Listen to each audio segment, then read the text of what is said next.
नमस्कार मित्रांनो, E job Marathi YouTube चॅनलवरती आपल्या सर्वांचं स्वागत आहे. तर आज दिनांक 4 जुलै 2026 रोजी जालना जिल्हा मध्यवर्ती सहकारी बँक लिमिटेड यांच्यामार्फत ही प्रेस नोट प्रसिद्ध करण्यात आलेली आहे.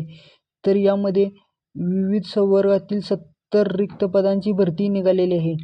तर ही भरती प्रक्रिया ही IBPS कंडक्ट करणार आहे. तर यामध्ये ऑनलाईन पद्धतीने अर्ज करण्याची दिनांक ही 7 जुलै 2026 पासून सुरू आहे आणि अर्ज स्वीकारण्याची अंतिम दिनांक ही 18 जुलै 2026 आहे.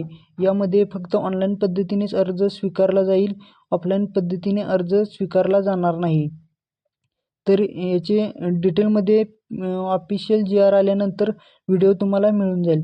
जर चॅनेलवर नवीन असाल तर चॅनेलला सबस्क्राईब करा आणि व्हिडिओ आवडला असेल तर व्हिडिओ लाईक करा. धन्यवाद.